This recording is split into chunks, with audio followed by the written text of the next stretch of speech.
All right, so thank you so much everyone for joining us today. Good morning and welcome. And we're delighted to have you with us for the session of Mahara ePortfolio. And Mahara, as everyone knows, or perhaps that this is your first time, is an electronic portfolio platform designed to support learning, reflection, and professional growth. And Mahara allows individual and organizations to create a wide range of portfolios, whether to document your learning journeys over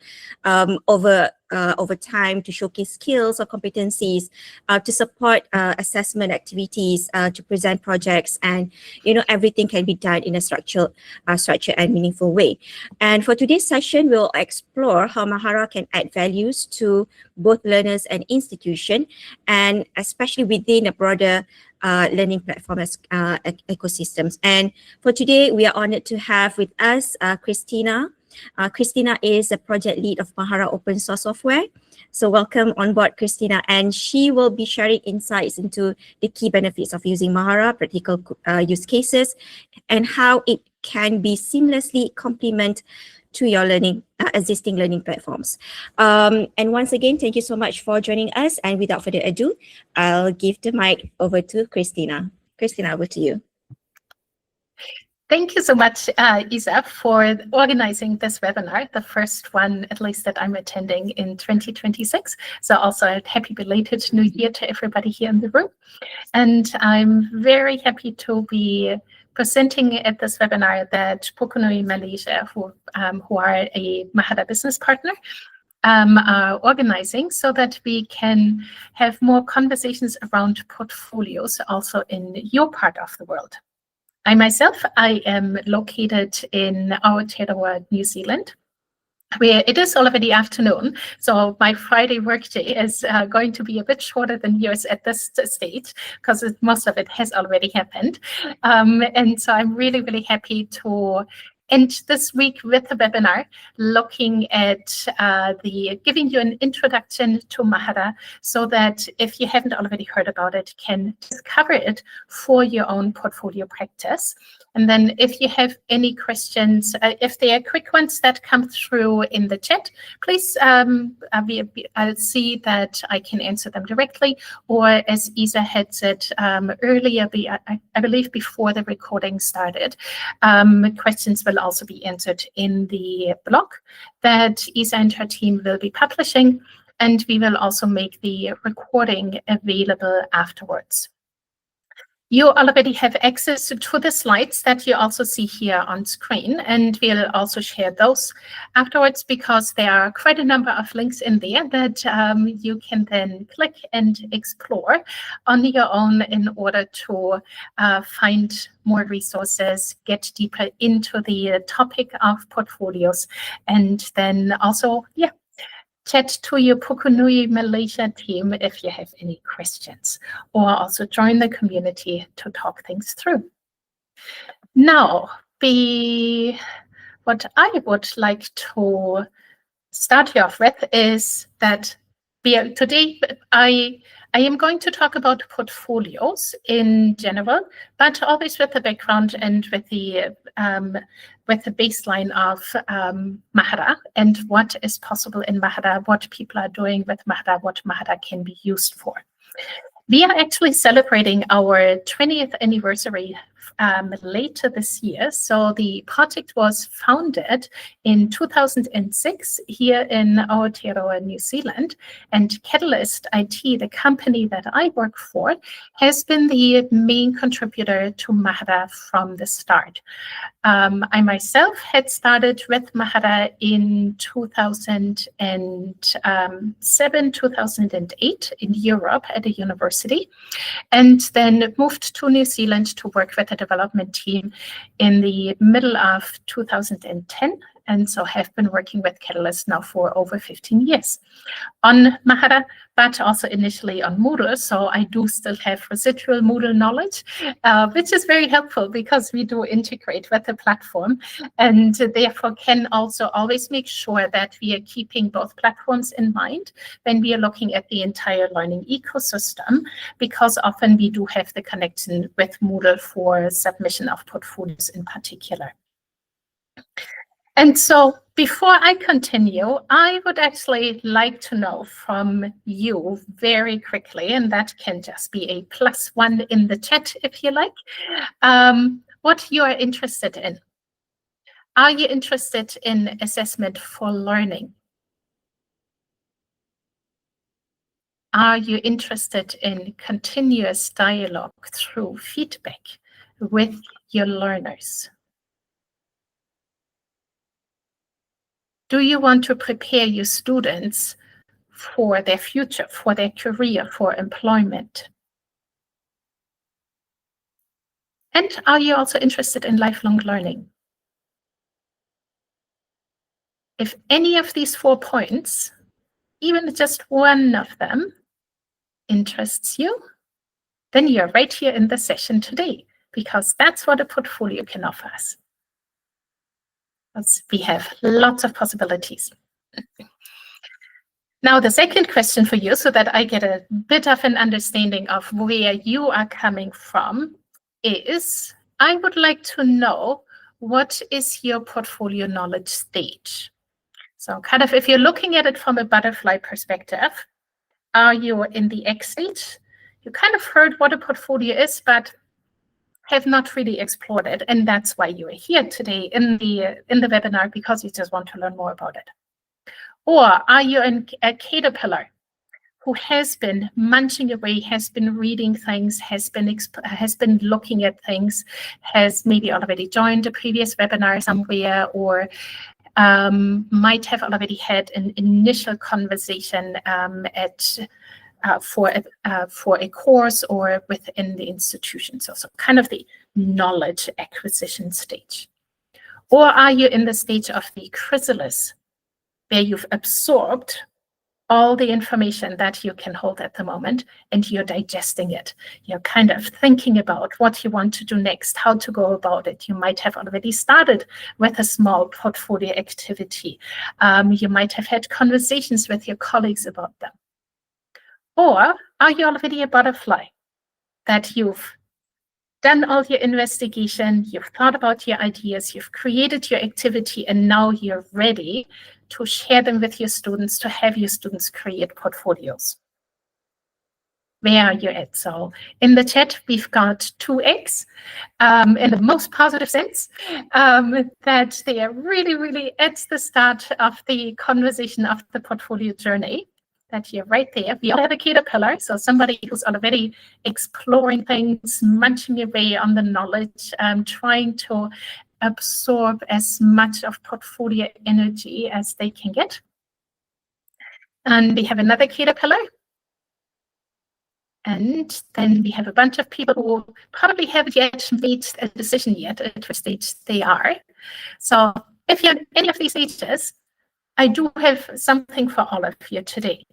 Because if you're still in the X stage, then you'll just kind of immediately jump into the caterpillar stage, because you'll get a lot of information today. You'll get a lot of things to think about. If you're in the caterpillar stage, you get some ideas of what you might like to explore further, or how you might like to include portfolios into your teaching and learning. And then if you're in the chrysalis stage, there might still be some things that you would like to absorb and think about before you bloom entirely into this wonderful butterfly. Okay, so we've mentioned that Moodle and Mahara can be connected and can form a learning environment. And so you might wonder, well, I already have Moodle. Moodle offers me so much. There are so many possible activities that I can do in there. Why would I need a portfolio? Well, the portfolio differs, in my perspective, quite a bit from a learning management system, because we always put the student into the center of attention. And actually, when the Mahara project started in New Zealand, the premise was that it is a complementary tool to the LMS, because it allows students to decide what of their learning they wanted to keep for themselves, so in terms of learning evidence, and also on what did they want to reflect on. Because oftentimes when we do a multiple choice test or participate in forum conversations, there are interactions or we are testing our knowledge. However, not all the time do we actually reflect on that, or we might not really want to keep any of that or can keep any of that evidence. And because some of those work products that students do while they are at university, or also if you're in an organization that supports learning, then if everything is held within the LMS, at some point it might get lost, might get deleted, whereas the portfolio is there where all that personal learning evidence can be held and where the learner decides what is important to them and what they want to keep. So we always have that learner in the center of the attention. And Mahara is a very flexible portfolio platform. So what we can do is we can support learning activities, so a learning portfolio. So the portfolio is primarily used for reflecting on what has been done. So if you're looking at a very common reflection framework of what, so what, now what, the what is there to kind of summarize what the learning activity was. The so what is what we have learned from that, what we want to keep from it, what we noticed during that learning event. And the now what is looking into the future and saying, okay, now that I know what I had done and I reflected on it, knowing kind of what I might want to improve or what I could improve, what I want to keep the same, what is it actually that I want to take on further for the next time that I might come across the same activity or a similar activity. So really having that these reflective questions and the reflective mindset. So that is what often a learning portfolio is about, that we are just keeping all of that. Since most of you are probably at a university, assessments are very important, and they are kind of the lifeblood, and oftentimes students do always want to have a grade. And so Mahara also supports assessment portfolios. And that is in particular then where the connection to Moodle comes in, where portfolios created within Mahara can be submitted into Moodle through the regular Moodle assignment and then accessed by an instructor or by a lecturer or tutor, where they can then assess the portfolio, provide feedback, either formative or summative feedback, and then the grade is immediately stored in Moodle so that all the grading information is kept in one place. But Moodle does not really have any good portfolio tools, and therefore that's why we are using Mahara in order to create portfolios, in order for the learner to decide what they want to put into the portfolio and how they want to create that portfolio. A next type of portfolio that we support is the work integrated learning portfolio. So that is a type that becomes more and more important because often universities now require students to do internships or practicums, be that just a couple of weeks, a month, or maybe longer. And so while the students are away at an internship, the university, of course, doesn't quite see what is happening while they are away. And so the portfolio can be used for that feedback loop, for the students to have activities during their internship where they collect learning evidence, where they collect what they have done, document what they have done, and reflect on that. And then a tutor could have access to that and give feedback on it. Therefore, staying in touch with the learner while they are on an internship. Many of you might actually know the Showcase portfolio, even if you haven't done any other portfolio work. And maybe you've even created one yourself. Because Showcase portfolios or presentation portfolios are often used for job applications. Because these days it's often not enough just to have a resume or a curriculum vitae, but as employer, we do want to know, well, what's the evidence? Show me what you have done. Show me the code, in our case of a software development company, or show me the designs that you have worked on. so that I have a better understanding of the work that somebody can produce, and also, of course, of the processes, so that I can see that they have been learning throughout their career, that they have improved what they are doing. And all of that can be in a showcase portfolio. And last but not least, we also provide functionality to support professional certification portfolios. So those are portfolios of, say, teachers or doctors or nurses or pharmacists who have competency framework, or who work with competency frameworks, where they need to demonstrate that they have achieved a skill or a competency. And they need to document that. And then often, of course, within competency frameworks, it is already included that there's also a reflective element. And so Mahara supports professional certification portfolios as well, because we do have competency frameworks built in, or rather the functionality to create competency frameworks, because of course every country, every profession has a different framework. So one that might work for us here in Aotearoa would not work for you in Malaysia or in any other country where you might be dialing in from today.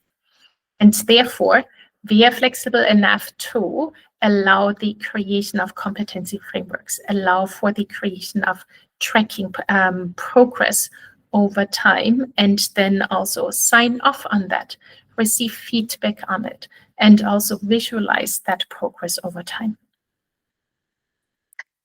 And so if we are looking at these 5 different types of portfolios now as one, you can see that they are overlapping. And that is intentional, because evidence that, for example, has been collected and added to a learning portfolio could very well be used in an assessment portfolio or in a showcase portfolio.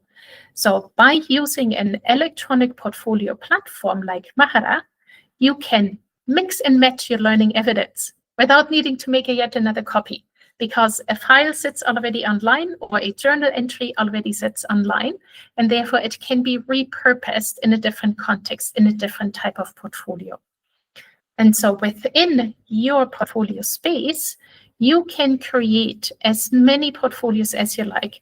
You can remix them, you can take items out, you can add more things depending on with whom you would like to share that portfolio. Do you have any questions so far?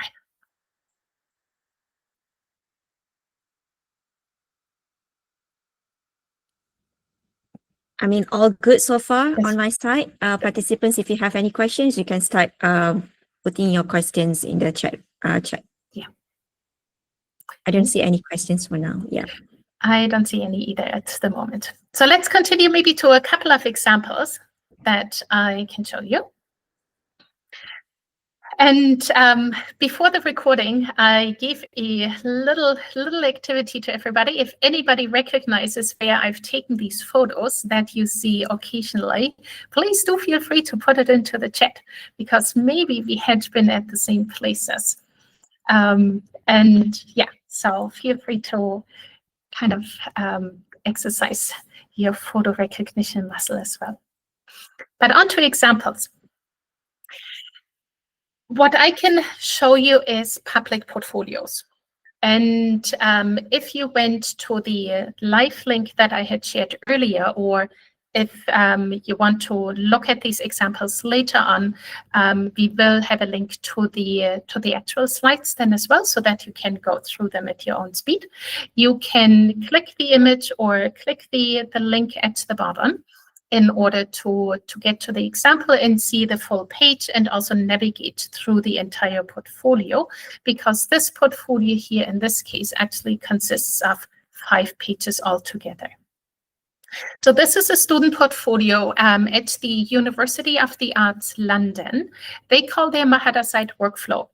That is very intentional because as an art school, the university does work with a couple of different portfolio platforms. One that is pretty much needed by every designer. Every designer needs to have a portfolio within that Adobe platform in order to also show that they can produce in that platform. However, for assessment purposes, they do use Mahara because that is more of a note-taking system for them, a platform that also connects to the Moodle site, therefore can be used for assessment because the grades can be put directly into Moodle. And the portfolio can be submitted to Moodle. The portfolio can automatically also be archived once the grading has finished, so that the university can keep a copy of the portfolio without needing to ask the student, hey, can you please make a copy for us? And so here you see that the student has worked quite a bit with images and also text. They created a portfolio that consists of multiple pages so that you can step through the portfolio and see the reasoning that the student had made. The second portfolio is also from the University of the Arts London. It also consists of multiple pages. And here the student has also aligned the portfolio content a bit more using a 3-column layout. The earlier one had a 2-column layout. Students can also add video and audio. So if you do have a video already online on one of the video sharing services, you can embed that. Or you can also upload a video directly into Mahara and then play it directly from there.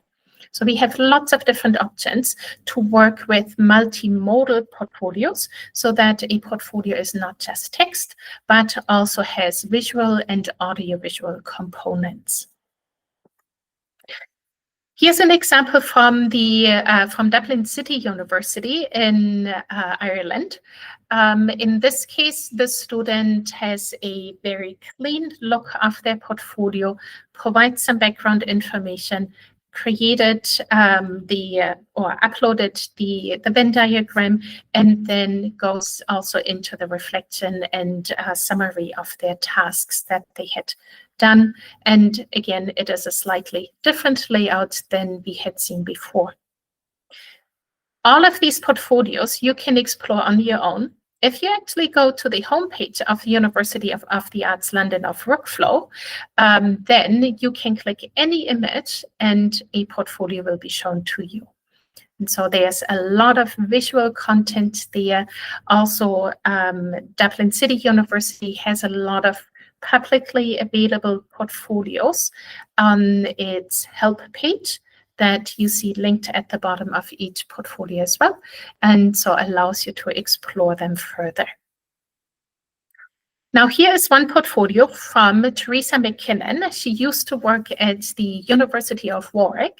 And don't worry that you can't read the text. That is intentional.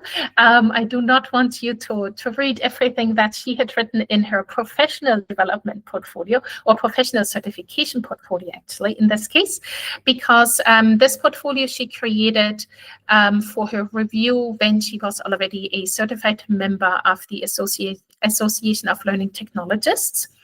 And I really love her portfolio because she uses what we call portfolio language. So, for example, she says a highlight. In the portfolio, you do not put every single thing that you have ever learned, but you curate over your learning experiences and you pull out the one that demonstrates best what you want to show, what you want to talk about in this particular portfolio. She also has memorable moments that she included through saying the point at which I realized. So she had this aha moment, and that is the one that she includes in her portfolio because that best demonstrates her learning and her progress. She also says, I revisited. That is very often what we do in portfolios. We are not just looking forward or documenting what had happened, but we are going back. We are reflecting on something and seeing, okay, so now the thing that had happened, how does it impact my way forward, either in the same area or in a different area, so that we are transferring that knowledge. So you're explicitly making connections between different learning experiences.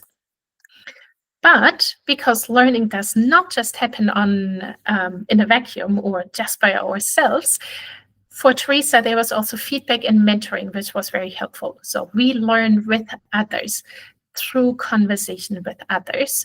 And therefore, that is a big part of portfolio practice. And all of that really culminates in what is often referred to as folio thinking. So here on screen, you have a definition of what folio thinking is, and it is a process of engaging in the collection, organization, reflection, and connection that leads to a person's ability to speak intelligently and concisely, i.e. storytelling, about one's learning experiences, what they mean and their value, and how the experiences relate one to each other. So that is a definition by Vicky Suter, but the idea of folio thinking was established by Helen Chen at Stanford University. And so here we have collection, organization, reflection, and connection, essentially storytelling, in order to make connections between different learning experiences. And that really nicely shows kind of what is happening in the portfolio. It is not just knowledge acquisition. The portfolio is very much digesting what we have learned, making sense of it, and then also applying that knowledge. And so for Mahara, what I came up with once was 5 activities. Also not entirely on my own, but in conjunction through also conversations with others, in particular at one event a few years ago, where we talked through some of the activities that you can do in Mahara, and then a 5th one popped up. So that learning is always learning in community. And so the first activity that we have when we work with Mahara is actually outside of Mahara. Because first we need to create the learning content. So we need to have an experience. We need to do something that we want to keep. And then we put it into the portfolio. So that is, we are collecting things. We are essentially becoming gatherers and hunters and gatherers.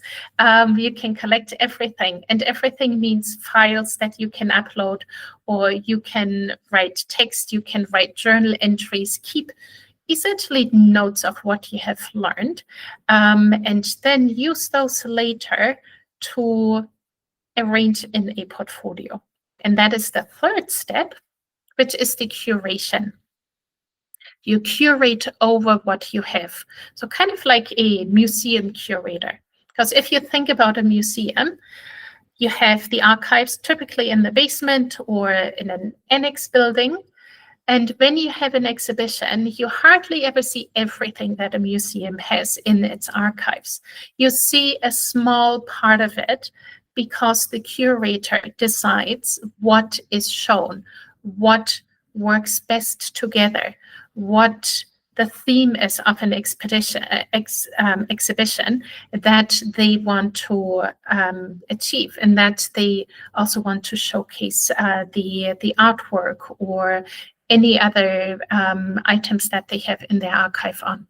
So we are never ever having access to the entire archive unless maybe there's an open door open house day, because usually we have a curated view of something so that we can stay focused on what we're supposed to see, why we are there, why we are the audience. The next activity that we then can do in Mahara is to have a conversation with others, because learning often doesn't happen just within our head, but by talking through something with another person. So on the portfolio, you can leave comments. You can leave comments for the entire portfolio, or you can leave comments on an individual image or on a video or on a journal entry. So also to be able to narrow down what the comment is, or for what the comment is. And also, therefore, giving specific feedback.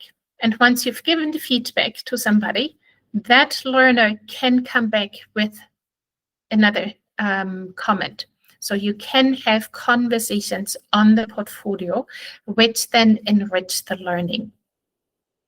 And lastly, we can also connect with each other on the portfolio site, on Mahara in particular, because we are having groups that can be set up. And within groups, you can work together on a portfolio. So quite a few years ago now already, a university in Europe had done wonderful work with group portfolios. And so they created templates for their students, and the students then filled them in, expanded on them, wrote journal entries collaboratively, or one student wrote one and then another student another one, and they shared all of that in a common portfolio. So really also making it possible to create little communities of practice, communities of learning, and work on a project together and then demonstrate that progress as well as the result of it. So those are the activities that I find kind of 5 C's. C's so that it is create, collect, curate, converse, and connect. Works really well in English. It doesn't quite work so well in German, which you by now might have figured out where my accent is from. But it is really very easy in English to remember those 5 C's and see them within the portfolio process. And you might, from a conversation, go back to the curation, or you might collect more within the portfolio to further enhance a point that you want to make. I had already mentioned the museum as a metaphor for portfolio work. So here we see the basement at the bottom, where the curator looks for all the artifacts that they want to pull out and then bring up into the museum. And then within a museum, you have different rooms. And so you can imagine a portfolio to be one of those rooms in which you show a curated set of artifacts. And some of those rooms might be open to other collections. You might need a ticket. And Mahara allows for that as well, because you as the learner decide with whom you want to share your portfolio. So you can make it public for the entire world, or you can say only a particular group of students or students and an instructor should have access to it. Or you might really lock the door and only open it 1 hour a day, and also only for a specific group of people. So you have full control over that in your portfolio.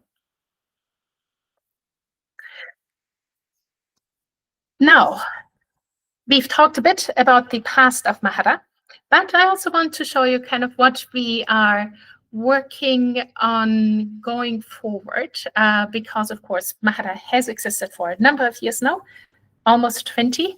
And so there has been a lot of development over the course of these years, always refining also thanks to all the conversations that we can have within our community.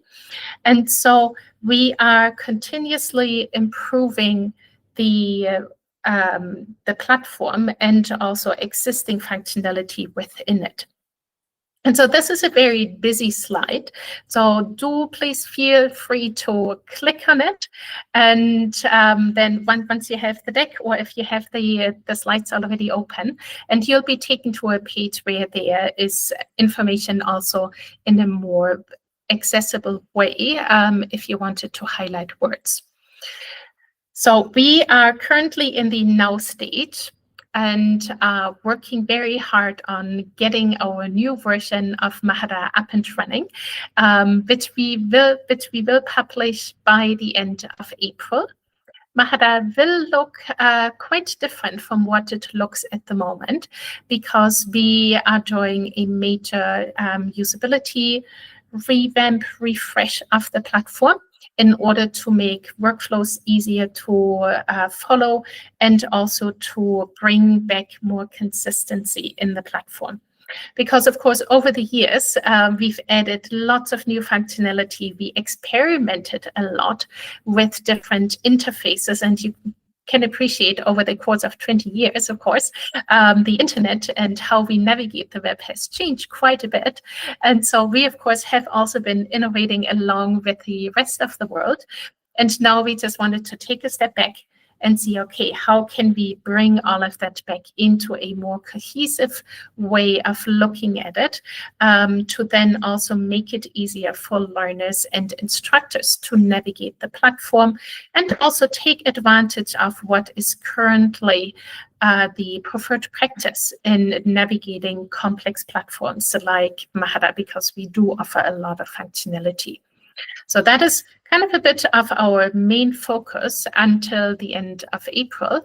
But beyond that, so everything that is in the next and in the later stages, we have a lot of ideas of what can be put into the portfolios, how we can further enhance the experience, and also look into the integration of AI, look into visualizing content more, look more also into pushing more parts of the platform to a mobile app in order to support offline portfolio processes more, especially in remote areas or where students might have trouble just having internet access all the time, so that we can really truly support learning also away from a computer or away from the internet more than we can already right now. But at the moment, it is already possible to take your smartphone, put Mahara Mobile on it, if you have a Mahara instance, and take photos, write journal entries, collect videos and audio, do all of that offline. So do all of your creation and collection activities, and then you upload it just into your portfolio platform, where you can then do the creation. And that allows you to collect the learning evidence and also reflect on the learning while it is still fresh, rather than always having hindsight. And so if you have any questions for the roadmap, I'm happy to discuss items on it and expand on that more. But now, since many of you are in the egg and especially also in the caterpillar stage, I do want to share a whole bunch of resources with you that could be either a starting point for you, or maybe you already know some of those resources, but not others, and can continue with your exploration of portfolios. And so one easy resource would be my monthly newsletter. It comes out on the first Wednesday of each month, where I share short items about portfolio practice, in particular also about Mahara, where we'll also have event announcements, so that if you're interested in learning more, you can just pop in there and get a little bit of learning. The next resource is the one that Isa had already mentioned earlier. If you want to talk to a person and want to ask questions, you and the Pukunui team might still be asleep, you can come along to one of our Ask Me Anything sessions that we hold on a monthly basis for Mahara, and talk directly with our Mahara team. So if you have any questions for Mahara, or just want to talk something through, or want to get inspiration of what other people are doing, please do feel free to come along to those live sessions. We are not recording them, so that if there's anything slightly more confidential that people want to talk about, or show an example of a portfolio where they have a question, then that can be done. And I also have a podcast. It's called Create, Share, Engage, and it is available on all audio podcast apps like Spotify or Apple Podcasts, and any of Overcast and any of those other platforms, where I have interviews with portfolio practitioners around the world.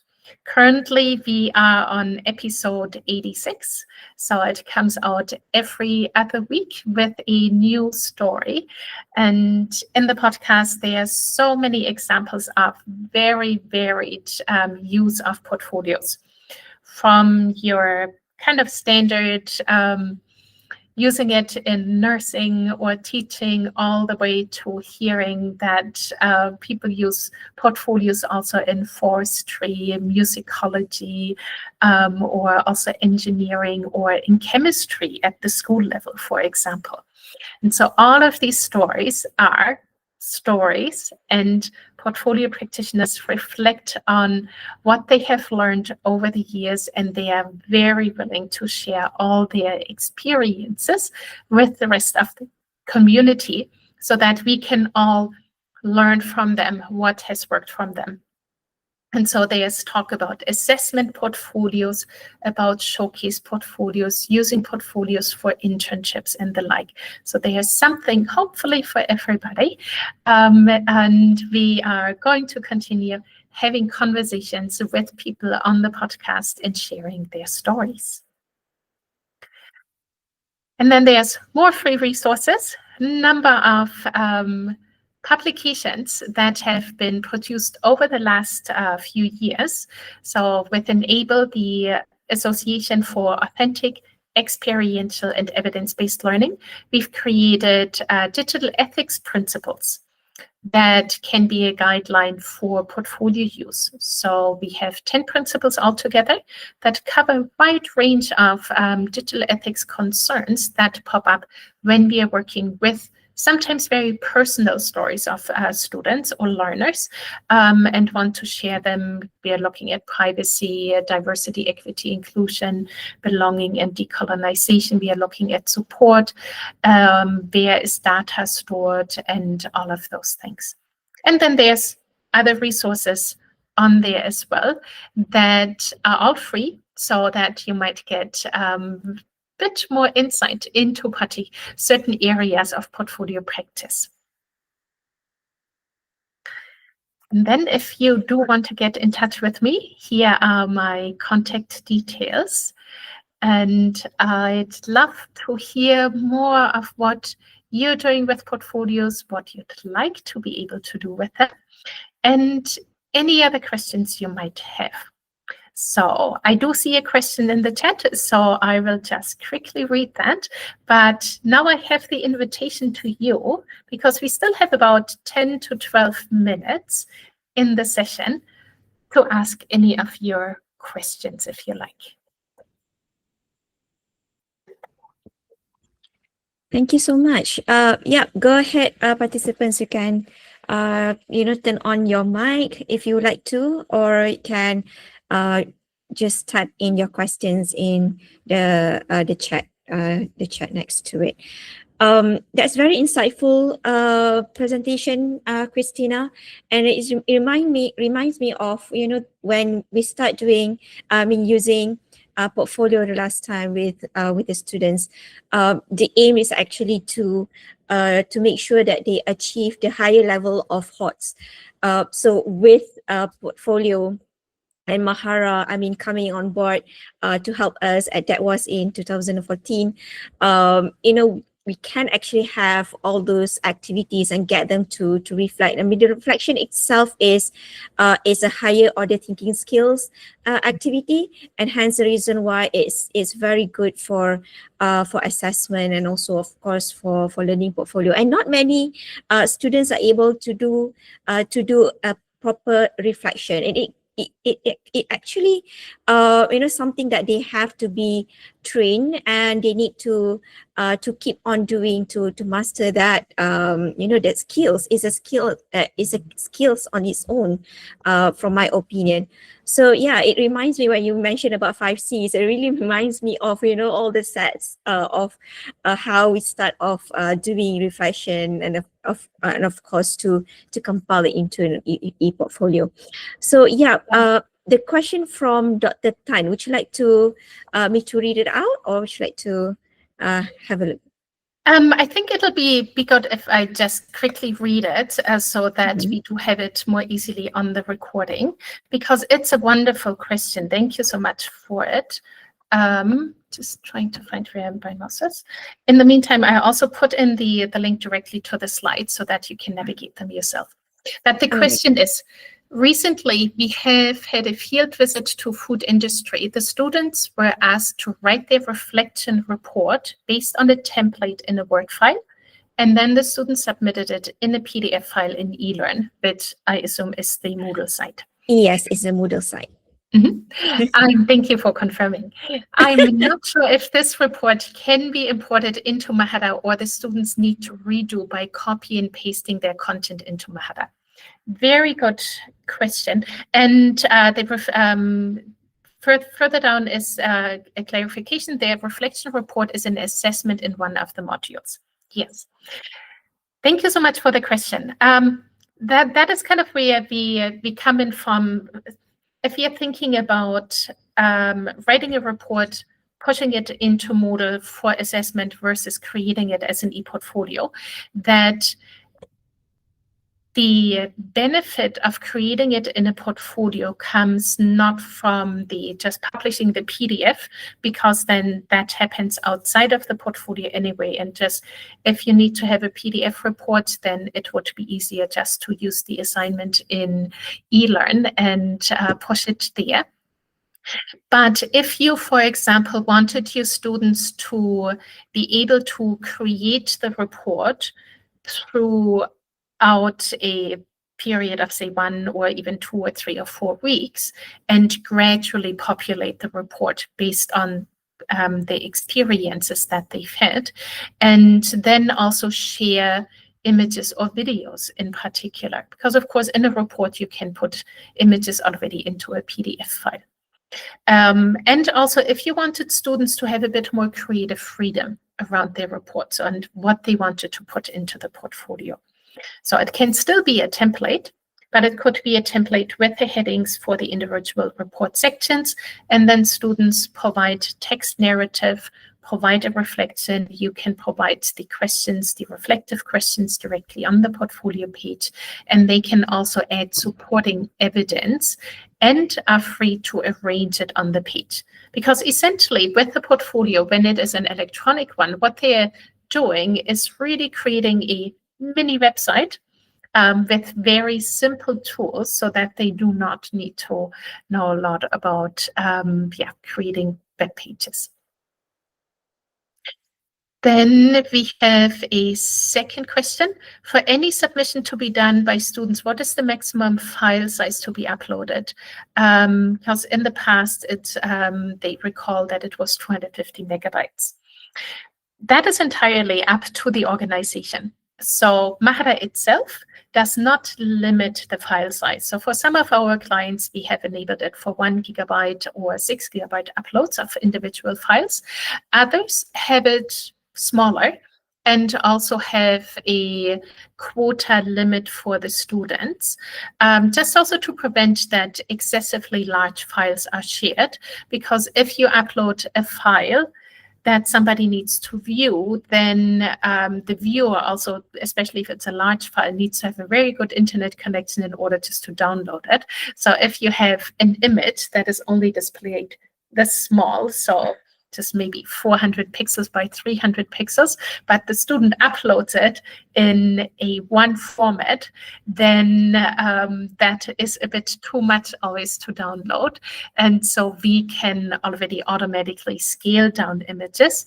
And for videos, it would be best to put them on video sharing sites that an institution might have to take advantage of rates.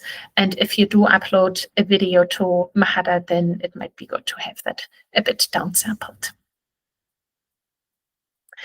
Mahara seems like a blog for each student to reflect and increase visibility. Yes, that it can be used as a blog.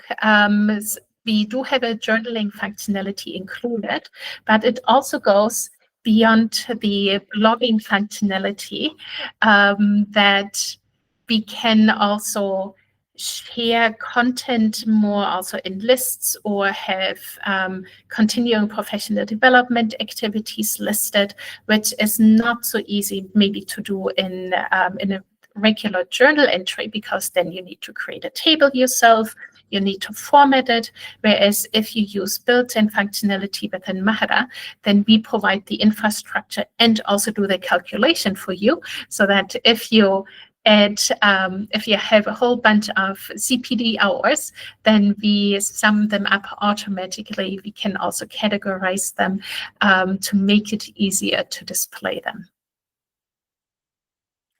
Public able to view it, yes. So we have a whole permissions framework in Mahara.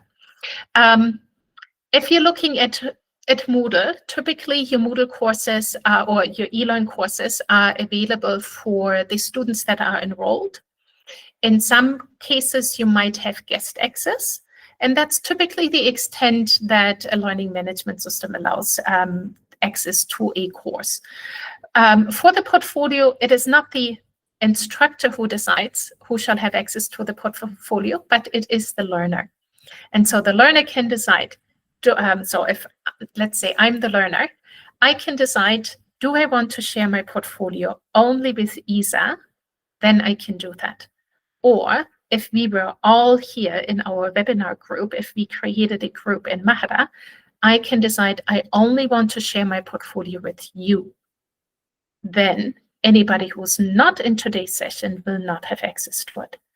But I can also decide, like we are going to do with the slides and also the recording, that everybody should have access to it, that it is just public, and anybody who stumbles upon it or searches for it can get to it. So every learner has the possibility to decide with whom they want to share their portfolio and also for how long. So I can also put a time limit on that.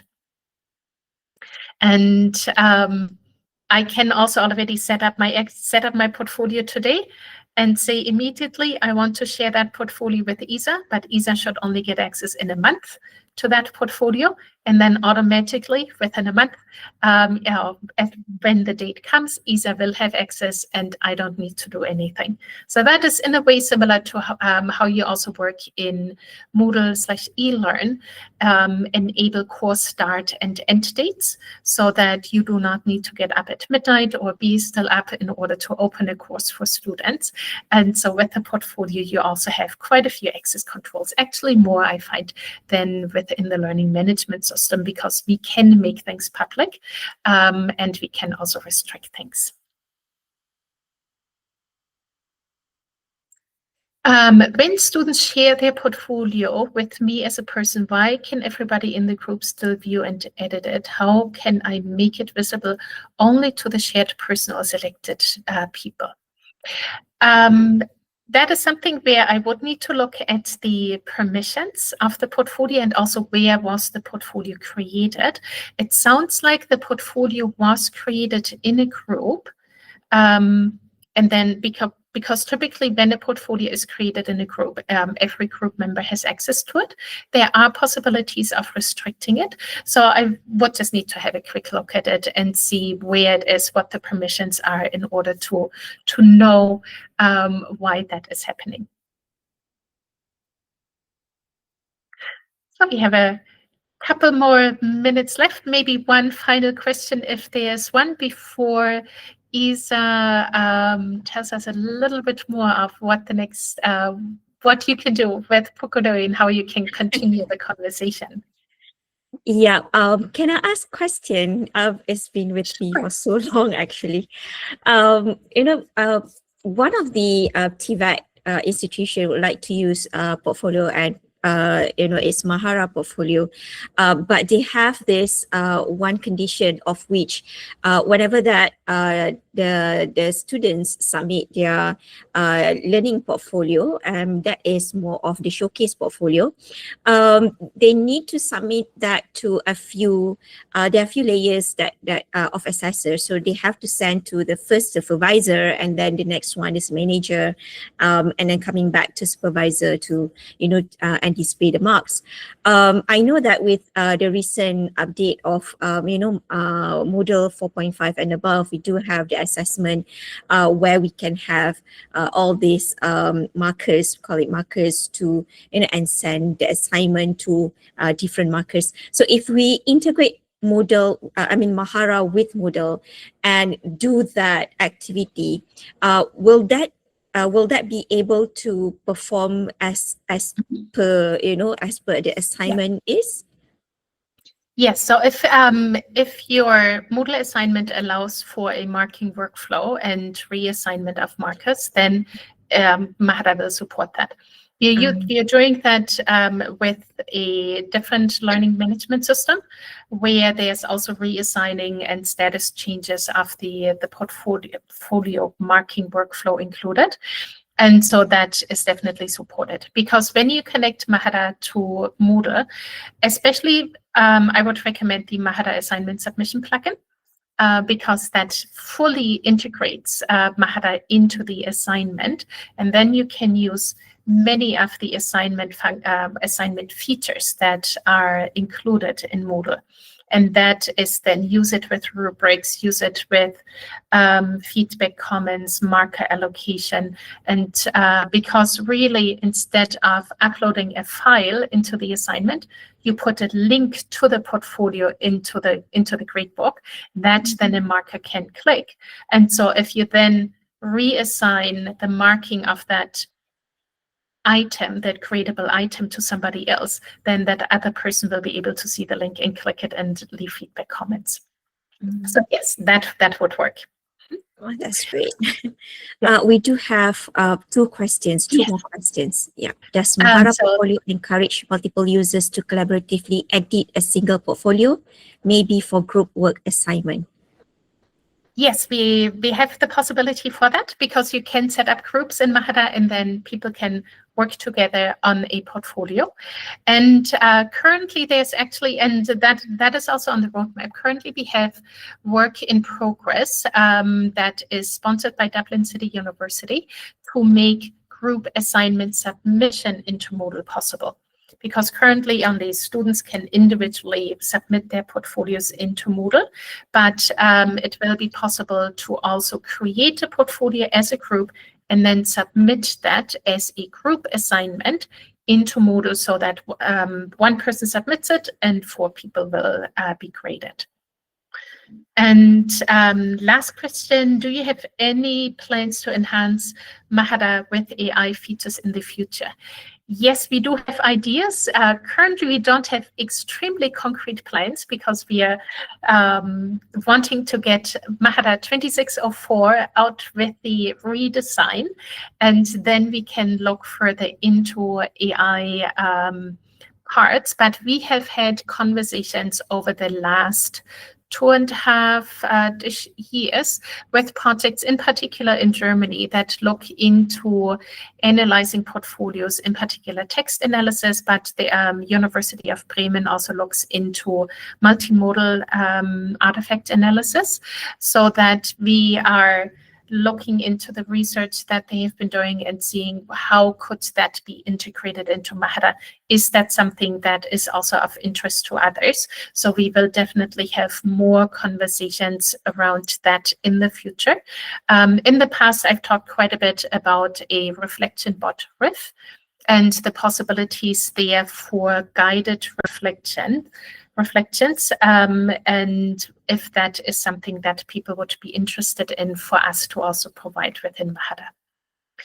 And the very last question, second question, is possibilities for integration with Mahara more seamlessly within Moodle. We do have the Moodle assignment submission plugin that allows us a very seamless integration, as well as also regular LTI connection to allow for single sign-on and people moving seamlessly between the two platforms. So Arnold, if you would like to have a closer conversation around what seamless integration would look like for you, what is currently missing, then I'd love to follow up with you and Isa on that, so that we can see see what your requirements are, because usually features make it into Mahara because somebody asks a question. Somebody has an idea of what they would like to be able to achieve, what they currently can't. And then we look into what are the possibilities, does that work for portfolio practice, and how can we make that happen? Thank you so much, everybody. Yep, that's great. Of course, we'll mark your calendars soon, perhaps, and I'll get contact with Arnott and also get in touch with Kristina for this to further discuss on this. Any further questions? Any other questions from the participants? Anything else you'd like to ask? There are a few people that have left, and they thank you for the sessions, Kristina, and I'm sure that they have something else to do. It's a busy day, I'm sure.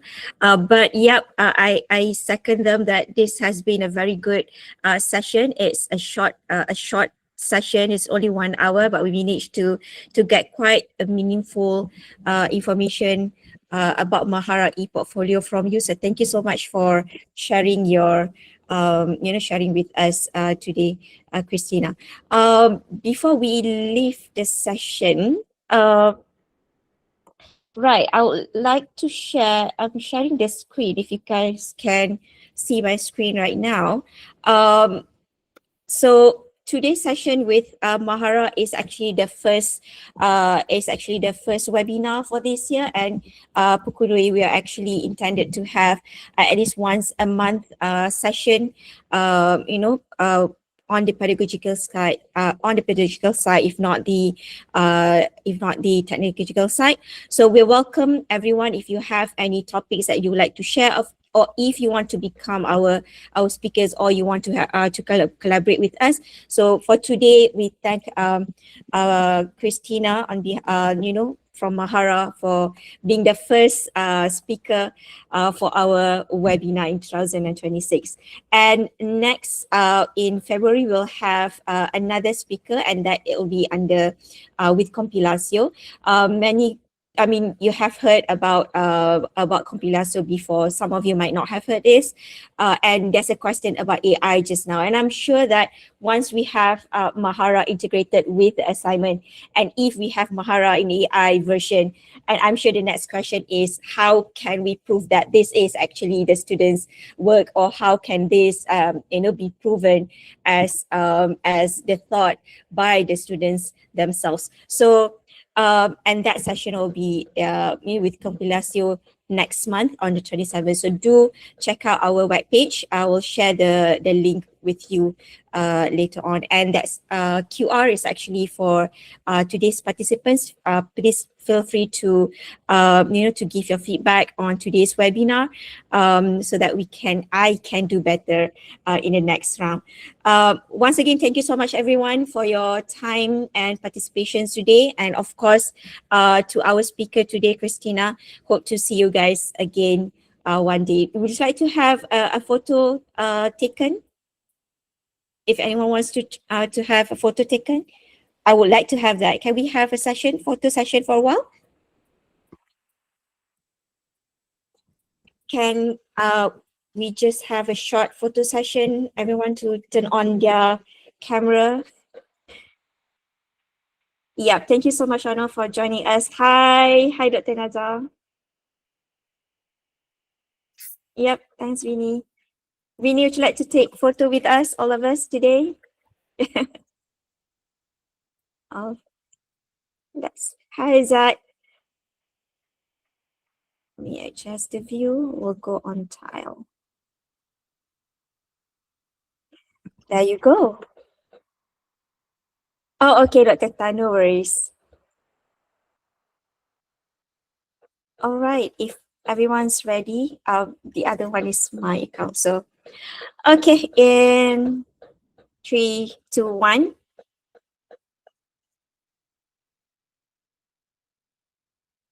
Okay, one more time. Sorry. In 3, 2, 1.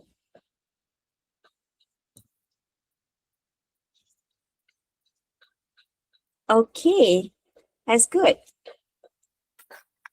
All right. Thank you so much, everyone, for joining us today. And hope to see you guys soon. Bye. Have a nice day. Thank you, everybody. Bye. Bye. Assalamualaikum. Have a nice day.